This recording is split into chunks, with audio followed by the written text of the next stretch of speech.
Hi guys, it's your girl Riri. Welcome back to my channel. Today we're making a seafood boil for my co-workers. It is 6 a.m. in the morning and I have to be at work at 9. So let's get into this. As you can see here, we have the mussels, the potatoes, the shrimp, the corn, the eggs, and so good seasonings for this seafood boil. So now I'm just pre-washing the corn in some pipe water to get the frost out and to make it feel a little bit more fresh, and then I will be placing it in the pot to boil. So right here you got your parsley, your crushed red peppers, your lime, your old bay, and your red onion and cubes. I do not know how to make chicken broth, so I just go with cubes. And yeah, so now I'm just going to season the pots. I season the potatoes, the corns, the eggs the same way that I will season the shrimp, with the old bay, the peppers, onion, the cube, and some parsley on top, so that the food will have the taste already before being added to the sauce.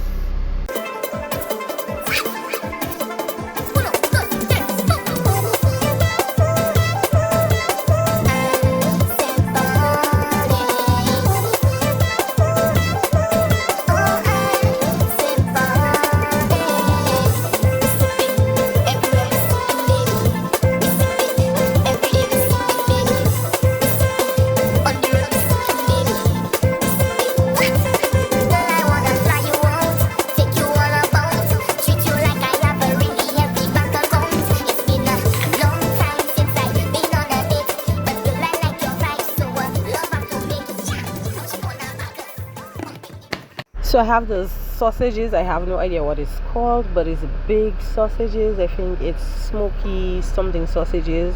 I also added some little sausages in it, hot dogs.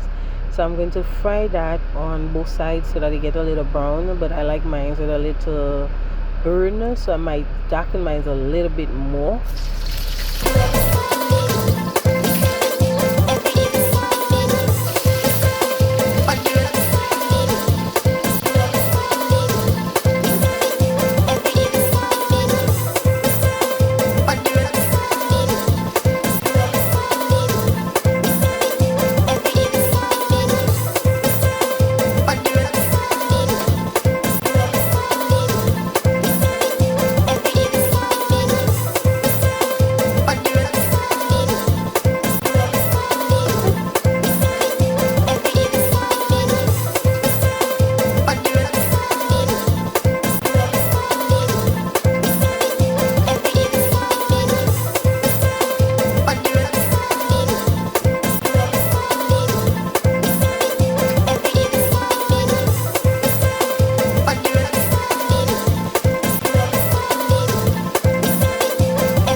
So I'm just gonna add the butter. I didn't get unsalted butter, I got more butter, so I say okay, cool. So I dropped this into the frying pan to get my sauce ready and my shrimp.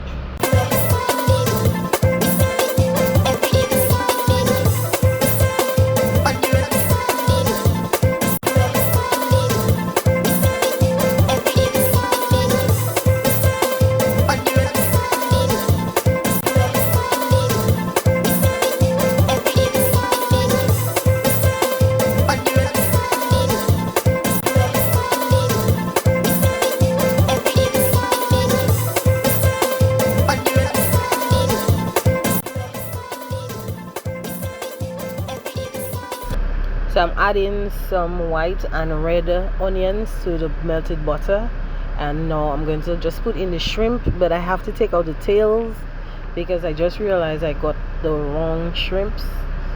So yeah.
Now I'm just going to add 2 tablespoons of all my seasoning, my paprika, my Old Bay, my cajun, my lemon pepper, my pepper flakes, parsley, cayenne, black pepper.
Right now I'm just going to add the mussels to my sauce. It already came in garlic sauce, so it's gonna give the food a little bit more pizzazz, and I'm just adding that in there.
Thank you for watching and reaching to the end of the video, you guys.